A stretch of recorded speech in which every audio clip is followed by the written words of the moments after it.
नमस्कार दोस्तों, progressive classes में आपका स्वागत है। आज है तारीख 8 अक्टूबर और आज हम डिस्कस करने जा रहे हैं 8 अक्टूबर के महत्वपूर्ण न्यूज एवं आर्टिकल को जो एग्जाम के पॉइंट ऑफ व्यू से इंपॉर्टेंट है। इसमें पहला जो हमारे पास आर्टिकल है वो है कि मालदीव के राष्ट्रपति मोहम्मद मोइजू भारत आए हुए हैं और भारत आए हैं तो भारत और मालदीव के बीच कुछ समझौते हुए हैं जिसकी हम चर्चा करेंगे। तो सबसे पहला क्या है कि भारत जो है 6400 करोड़ रुपया एक तरह से बेल आउट पैकेज देगा मालदीव को, उसको उसकी वित्तीय स्थिरता को सुधारने के लिए। ठीक है, 6400 करोड़ रुपये का बेल आउट पैकेज।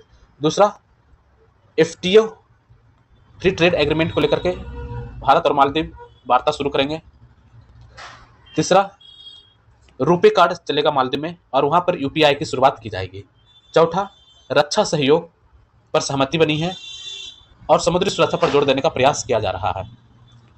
पांचवा, दोनों देश अपने यहाँ नए कॉन्सुलेट का निर्माण करेंगे। छठा, मालदीव में भारतीय मदद से ढांचागत निर्माण शुरू किया जाएगा। ठीक है, तो इस तरह से 5-6 पॉइंट्स निकल कर आए हैं जो संक्षिप्त में हमारे लिए इंपॉर्टेंट है, ये हमें ध्यान रखना है। बाकी जो है भारत और मालदीव के संबंध अभी हाल के दिनों में किस तरह से उठा पटक के रहे थे, खास करके चुनाव के समय में जब मोहम्मद मोइजू अपने इलेक्शन के दौर में थे, उसके बाद राष्ट्रपति चुने गए, उसके बाद जो चीज़ें बदली तो उस मुद्दे पे भी थोड़ा बात हुआ। यहाँ पे कहा गया कि जिन मुद्दों पर भारत का विरोध मालदीव ने किया है तो उस पर समझौता करने के लिए वो तैयार है। ठीक है, तो ये भी चीज़ है। और भारत के लिए मालदीव इसलिए इंपॉर्टेंट है कि हिंद महासागर को देखें तो हिंद महासागर की जो अवस्थिति है उस रूप में मालदीव बहुत ही इंपॉर्टेंट रोल निभा सकता है भारत के लिए। हिंद महासागर में स्थिरता के लिए मालदीव बहुत जरूरी है। ठीक है, इसके साथ अच्छे संबंध बहुत जरूरी है हिंद महासागर में स्थिरता को लेकर के। ठीक है, और मालदीव के लिए भारत इंपॉर्टेंट क्यों है, जैसा कि आप देख रहे हैं 6400 करोड़ रुपए का बेल आउट पैकेज मिला है। तो भारत जो है अपने पड़ोसियों की हमेशा मदद करता है। श्रीलंका की भी अभी भारत ने मदद किया था। ठीक है, तो इस तरह की यहाँ पे कुछ न्यूज़ निकल कर आई है तो जिसे हमने यहाँ पर देख लिया है। ठीक है, अब देखिए बहुत अच्छी बात है, मुक्त व्यापार समझौता भी होने वाला है और विदेशी मुद्रा पर निर्भरता खत्म करते हुए दोनों देश आपसी मुद्रा में भी कारोबार बढ़ाएंगे। तो आपसी मुद्रा को लेकर के भी यहाँ पे चर्चा की गई है। ठीक है, तो इसमें और कुछ ज्यादा नहीं है, कनेक्टिविटी पे जोर दिया जाएगा। ग्रेटर माले में कनेक्टिविटी प्रोजेक्ट बनाया जाएगा भारत की मदद से। वहाँ पे 700 घरों की जो है चाबियां भी मालदीव को सौंपेगा भारत निर्माण करके, तो वहाँ भी घर का निर्माण किया जाएगा। जो इंफ्रास्ट्रक्चर निर्माण की बात कही उसमें ये सारी चीजें शामिल होगी। ठीक है, अगर आप देखते हैं माइक्रो आरएनए की खोज के लिए चिकित्सा का नोबेल मिला है। 2 अमेरिकी जो जीव विज्ञानी हैं उनको मिला है चिकित्सा का नोबेल माइक्रो आरएनए की खोज के लिए। नाम क्या है इनका, नाम है विक्टर एम्ब्रोस नाम है, और रूबकुन एम्ब्रोस और रूबकुन, ये 2 अमेरिकी हैं जिनको माइक्रो आरएनए की खोज के लिए चिकित्सा का नोबेल मिला है। अब देखिए माइक्रो आरएनए क्या है, तो माइक्रो आरएनए जो है जेनेटिक मटेरियल आरएनए का सूक्ष्म हिस्सा होता है। जेनेटिक, देखिए माइक्रो आरएनए जब बोलते हैं तभी ये समझ में आ जाना चाहिए, ये माइक्रो आरएनए मतलब आरएनए जेनेटिक आरएनए जो होता है उसका एक सूक्ष्म हिस्सा है माइक्रो। ठीक है, सूक्ष्म हिस्सा है या माइक्रो हिस्सा है जो कोशिका के स्तर पर जीन की कार्यप्रणाली को बदलता है। कोशिका के स्तर पर जाकर ये जीन की कार्यप्रणाली को ये चेंज करने में मदद करता है। माइक्रो आरएनए जीन की गतिविधियों को नियंत्रित करने एवं उसके विकास में भूमिका निर्वहन करता है। नियंत्रण और डेवलपमेंट, कंट्रोल और डेवलपमेंट, तो जीन की कार्यप्रणाली को बदलता है, साथ में क्या करता है, जीन की गतिविधियों को नियंत्रित करता है और जीवों के विकास में महत्वपूर्ण भूमिका निभाता है। तो दोनों विज्ञानियों को माइक्रो आरएनए की खोज के लिए चिकित्सा का नोबेल मिला है। ठीक है, इसके पहले जो है 2023 में चिकित्सा का नोबेल किसको मिला था, आप जानते हैं डू बीसमैन को मिला था। डू बीसमैन को किस लिए मिला था, इनको मिला था कोविड-19 के जो टीका होता है, कोविड-19 का एमआरएनए वैक्सीन के निर्माण के लिए बीसमैन को मिला था 2023 में, और इस बार माइक्रो आरएनए के लिए मिला है 2024 का। ठीक है, तो ये बहुत इंपॉर्टेंट है। अब देखिए इससे क्या हुआ, भविष्य में क्या चेंजेस देखने को मिलेगा, तो जो कैंसर जैसी जो बीमारियां होती है, क्योंकि सेल के स्तर पर माइक्रो आरएनए है जो जीन के सूक्ष्म हिस्सा, जीन का एक सूक्ष्म हिस्सा है, तो इससे क्या होगा कि कैंसर जैसी जो बीमारियां हैं उसके इलाज, उसके शोध में यह बहुत ही महत्वपूर्ण रोल निभाने जा रहा है। अब जैसे बीमारियों के इलाज में विज्ञानियों के लिए एक तरह से रास्ता खुला है, और माइक्रो आरएनए कोशिकाओं को नए प्रोटीन बनाने के लिए जेनेटिक निर्देश देता है। यह रोगों के उपचार के लिए दवाओं के विकास और बायोमार्कर के रूप में उपयोगी हो सकता है। तो दवाओं का भी विकास यहाँ पे होगा और बायोमार्कर के रूप में ये उपयोगी हो सकता है। स्किन कैंसर के इलाज में माइक्रो आरएनए तकनीक किस तरह मददगार हो सकती है, यह परीक्षण चल रहा है। तो यह स्किन कैंसर के मामले में भी, तो कैंसर के जितने भी सेल्स हैं उसके सूक्ष्म परीक्षण में ये जो तकनीक है बहुत सहयोगी होने जा रही है। ठीक है, माइक्रो आरएनए। अगला देखते हैं, विकसित भारत का लक्ष्य, मोदी के सार्वजनिक जीवन का 23 वर्ष। अब देखिए मोदी जी के सार्वजनिक जीवन का 23 वर्ष हो गया है, लगभग 15 साल मुख्यमंत्री भी रहे गुजरात में, और यहाँ सेंटर में तीसरा टर्म चल रहा है। तो विकसित भारत का लक्ष्य उन्होंने जो निर्धारित किया है, वो उसी बात को एक्स पे उन्होंने अपने अनुभव को शेयर करते हुए लिखा है कि जो गुजरात में भुज का भूकंप आया था तब से लेकर अभी तक हमने क्या क्या चीजें परिवर्तित करने की कोशिश की है, और हमारा जो लक्ष्य 140 करोड़ भारतीयों का उत्थान, सबका साथ सबका विकास, जैसे जो मूल मंत्र हैं वो अपने मूल मंत्र को यहाँ पे अभिव्यक्त कर रहे थे।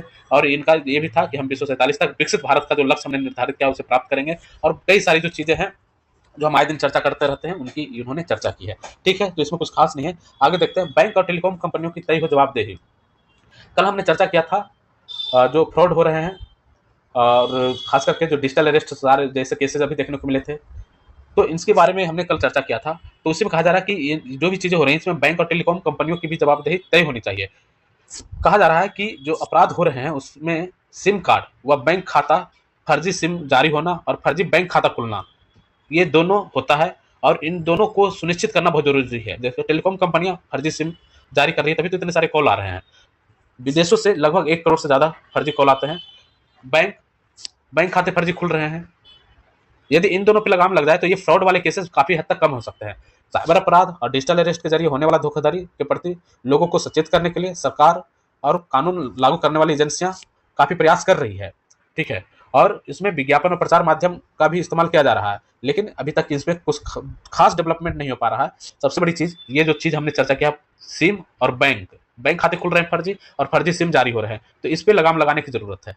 यदि ऐसा हो जाता है तो ये इसमें काफी हद तक इस केसेस को कम किया जा सकता है। इसके लिए बैंक और टेलीकॉम कंपनियों को की जवाबदेही तय होनी चाहिए, ये इंपॉर्टेंट है। ठीक है, अगला हम देखते हैं संपादकीय। संपादकीय में क्या आया है तो देखते हैं, एक साथ एक चुनाव का अनावश्यक विरोध। इस मुद्दे पे हमने कई बार चर्चा किया है ऑलरेडी। एक साथ एक चुनाव का मुद्दा है जो है, तो अभी जानते हैं जो इसके लिए रामनाथ कोविंद की अध्यक्षता में एक समिति बनी थी एक साथ एक चुनाव का, इन्होंने अपनी रिपोर्ट दिया, लेकिन इस कई लोगों के द्वारा इसका विरोध किया जा रहा है। तो ऐसा कहा जा रहा है कि इससे संघीय ढांचा कमजोर होता है। तो संघीय ढांचा यदि कमजोर होता तो जब संविधान सभा में एक साथ एक चुनाव की चर्चा हो रही थी उस समय पंडित नेहरू, पटेल, डॉक्टर अंबेडकर सारे लोग थे, तो वो लोग आपत्ति जरूर दर्ज कराते। ठीक है, लेकिन ऐसा कुछ नहीं देखने को मिला। इवन 1967 तक एक साथ एक चुनाव होते रहे हैं, बीच में कई सारी चीजें परिवर्तित हुई, उसके बाद ये जो क्रम था ये टूट गया। तो यहाँ पर एक साथ एक चुनाव संबंधी यहाँ पे मुद्दे को उजागर किया गया है। जो सरकार है एक साथ एक चुनाव कराने के लिए प्रतिबद्ध है, और इस संबंध में जो रामनाथ कोविंद की कमेटी थी उसको कैबिनेट ने व्यापक रूप से स्वीकार कर लिया है। ठीक है, अनुच्छेद 370 हटाने और नागरिकता संशोधन अधिनियम जैसे साहसिक फैसले लिए गए इस सरकार के द्वारा, तो ये फैसले भी लिए जाने की पूरी संभावना है और ये होगा ही। ठीक है, तो भारत निर्वाचन आयोग जो है 1983 में अपनी वार्षिक रिपोर्ट में लगभग लोकसभा और 1983 में लोकसभा और विधानसभा के चुनाव एक साथ कराने की वकालत की थी 1983 में। किसने? भारत निर्वाचन आयोग ने बोला था कि लोकसभा और विधानसभा का इलेक्शन एक साथ होना चाहिए। ठीक है, और यह अनुशंसा तब हुआ था जब इंदिरा गांधी प्रधानमंत्री थी। कांग्रेस को संसद में जबरदस्त बहुमत भी हासिल था। विधि आयोग 1999 में अपनी 197वीं जो रिपोर्ट दिया था उसमें भी एक साथ एक चुनाव कराने की बात कही गई थी। आयोग ने 2018 में अपनी ड्राफ्ट रिपोर्ट में फिर इसे दोहराया था, 2018 में भी इसको दोहराया गया था। ठीक है, और उसका तर्क था कि नागरिकों, राजनीतिक दलों और प्रशासनिक अमले को नियमित अंतराल पर चलने वाले चुनावी चक्र से मुक्ति दिलाया जाए, और इसके लिए एक साथ एक चुनाव आवश्यक है। 1967 तक हो ही रहा था, हमने चर्चा किया था इसका, और इसके बाद 356 का काफी मिसयूज हुआ। कई जगह पे राज्यों में राष्ट्रपति शासन लागू किए गए और इस तरह से क्रम टूट गया था। तो उच्चतम न्यायालय के मुख्य न्यायाधीश वेंकट चलैया की अध्यक्षता वाले संविधान कार्यक्रम समीक्षा आयोग ने भी 2002 में भी एक साथ एक चुनाव कराने के पक्ष में समर्थन दिया था, अपना मत व्यक्त किया था। ठीक है, तो ऐसे कई सारे चीजों की हमने यहाँ पे चर्चा किया, जैसे 1983 में इलेक्शन कमीशन ऑफ इंडिया, 1999 में विधि आयोग का 170वीं रिपोर्ट, 2018 में फिर उसको रिपीट किया गया, फिर 2002 में जो संविधान कार्यकारिणी समीक्षा है वेंकट चलैया की अध्यक्षता में वाली कमेटी थी, उसने भी इस चीज पे अपना मत दिया था कि ये कराया जाए। ठीक है, 2015 में जो है क्रमिक लोक शिकायत विधि एवं न्याय से जुड़ी संसद की अस्थायी समिति जो थी इसने भी अध्ययन किया और भारत को तेज आर्थिक वृद्धि पर ले जाने के लिए एक साथ एक चुनाव कराने की वकालत की थी। किसने? अस्थायी कमेटी थी क्रमिक लोक शिकायत विधि एवं न्याय से जुड़ी हुई संसदीय समिति, संसद की अस्थायी समिति थी।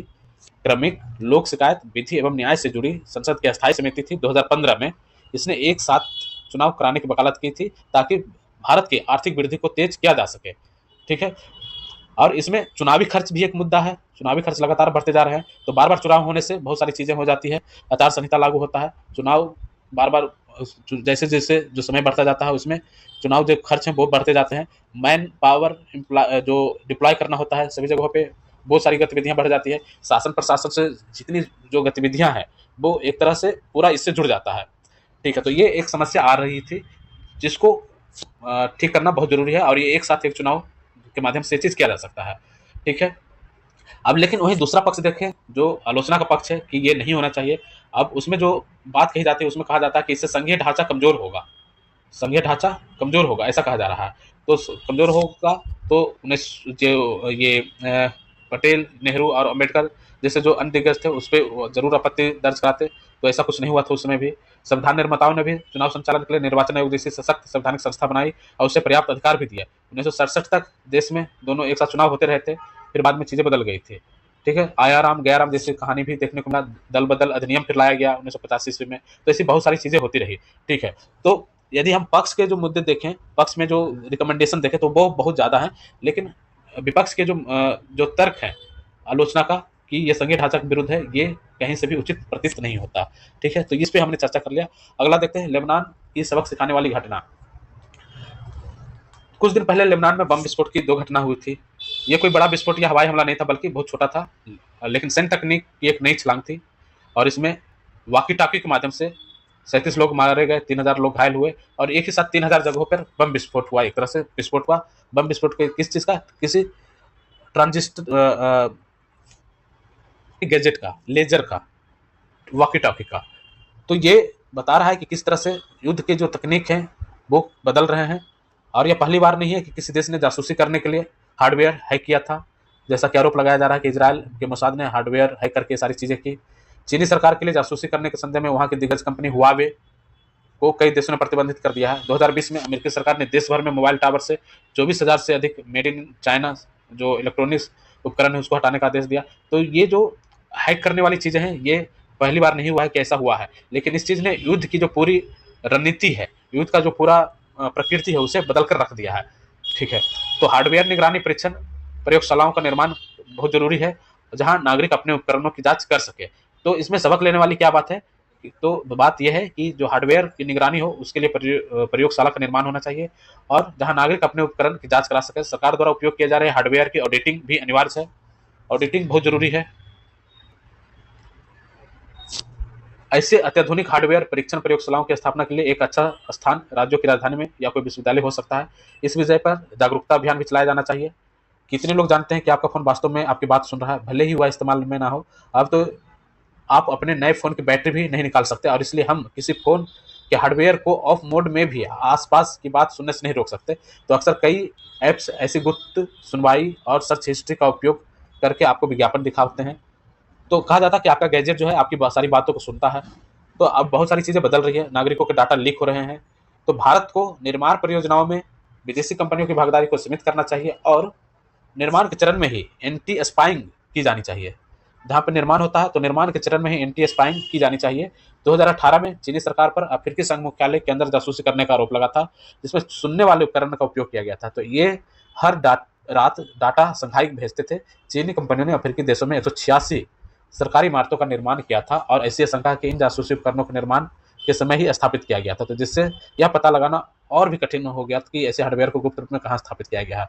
तो ऐसी इमारतें मुख्य लक्ष्य क्षेत्र थी जो प्रमुख सैन्य और सरकारी स्थानों के निकट स्थित थे।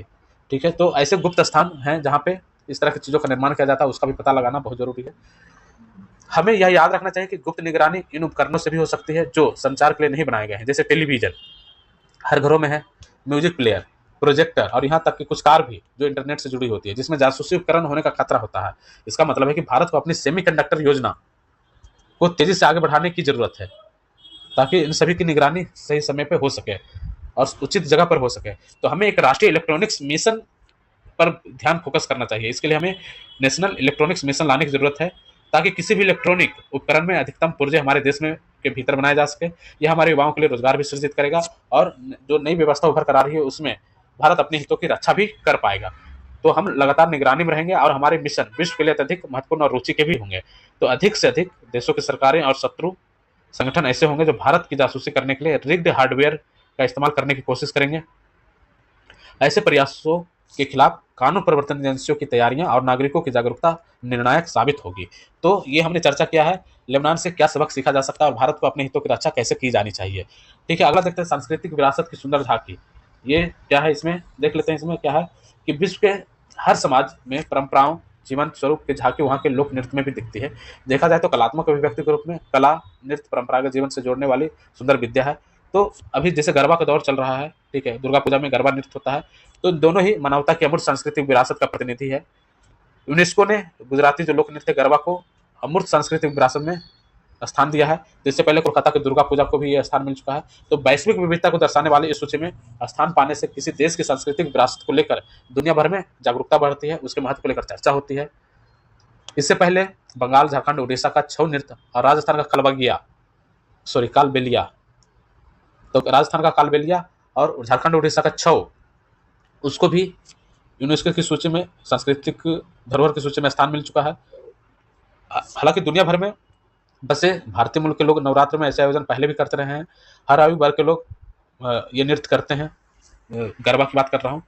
तो ये पूरा जो सांस्कृतिक झांकी है उसके बारे में यहाँ पे चर्चा किया जा रहा है कि असल में जैसे जब हम दुर्गा पूजा में माँ शक्ति की आराधना करते हैं, उसमें 9 दिनों में किए जाने वाले लोक नृत्य गरबा का नाम संस्कृत शब्द गर्भ से निकला है और यह सब जीवन और सृजन से जुड़ा हुआ है। परंपरागत रूप से गर्भदीप के तौर पर दीपक से भी गरबा को जोड़ा जाता है। गर्भदीप का अर्थ है बर्तन के अंदर रखा हुआ दीपक।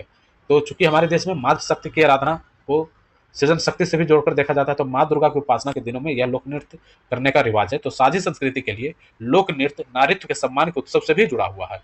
तो मातृ शक्ति के रूप में देवी दुर्गा के प्रति सम्मान प्रकट करने का भाव लिए हैं। तो इस परंपरा के मायने अहम है क्योंकि जन भागीदारी को उत्सव बना देने वाले गरबा नृत्य का आयोजन सामुदायिक जुड़ाव को भी मजबूती देता है। बिखरते सामाजिक ताने बाने के दौर में ऐसे आयोजन जन समुदाय को जोड़ने का काम करते हैं, सामाजिक आर्थिक लैंगिक विभेद पर मानवीय बराबरी की सोच को प्रेषण देते हैं, आमजन में अपनी विरासत के प्रति गौरव का भाव लाते हैं और साझी संस्कृति रंगों को सहेजने और नई पीढ़ी को उसे जोड़ने की कोशिशों को बल मिलता है। तो ये सांस्कृतिक विरासत की सुंदर झांकी के रूप में गरबा और दुर्गा पूजा, इस सभी का हमने यहाँ पे चर्चा किया है। ये बीपीएससी में जो निबंध लेखन आता है उसमें ये इस टॉपिक पे यदि लेख आ जाए तो इन सभी चीज़ों को यदि हम लिखते हैं तो हमारा निबंध बहुत शानदार माना जाएगा। ठीक है, अगला है सरकारी स्वास्थ्य सुविधा में सुधार। तो इसमें देखते हैं, इसमें कुछ जो मेन पॉइंट है वो हम देख लेते हैं कि वर्ष 1991 में उदारीकरण की नीति लागू होने के साथ ही लोगों को शिक्षा और स्वास्थ्य के लिए बाजार के ताकतों पर छोड़ दिया गया। हालांकि वर्ष 2000 तक स्वास्थ्य पर नागरिकों की जेब से किए गए खर्च के आंकड़े उपलब्ध नहीं है, परंतु माना जाता है कि उदारीकरण की नीतियों से पूर्व यह काफी कम मात्रा में होता था। किसी भी परिवार या व्यक्ति के लिए बीमारियों का इलाज हमेशा सर्वोच्च प्राथमिकता होती है, लिहाजा हाल के वर्षों में सरकारी नीतियों से स्वास्थ्य सुविधाओं में काफी सुधार हुआ है। तो जैसे स्वच्छ भारत अभियान जो मिशन चला उसके कारण, उसके बाद आयुष्मान योजना जो लाया गया इसके कारण, तो ऐसे बहुत सारी योजनाएं जो लाई गई है उसके कारण जो स्वास्थ्य खर्च है प्रति व्यक्ति, मतलब जो आम लोगों के ऊपर जो बोझ पड़ता था, आम लोगों की बोझ जेब के ऊपर, वो थोड़ा सा कम हुआ है। इसके ऊपर यहाँ पे चर्चा किया हुआ है, तो इसमें हम डिटेल से कभी बाद में चर्चा करेंगे। ठीक है, $2 अरब से भारत में यूएई जो है एक फूड पार्क बनाएगा और इसके लिए जमीन की तलाश शुरू हो गई है। एमएसएमई के निर्यात को बढ़ाने के लिए यूएई में भारत मार्ट खोला जाएगा। एमएसएमई जो निर्यात बढ़ाएगा तो उसके लिए यूएई में भारत मार्ट खोला जाएगा और भारत में यूएई जो है फूड पार्क का निर्माण करेगा। ठीक है, तो इस पर सहमति बनी है, तो देखते हैं ये कब तक हो पाता है। और ऐसा लग रहा है, ऐसा जो न्यूज़ में है कि 2026 तक ये पूरा कर लिया जाएगा।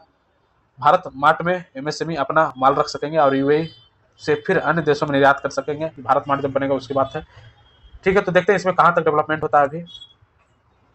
अगला है भारत फ्रांस के साथ मिलकर एरोनॉटिक्स क्लस्टर का निर्माण करेगा।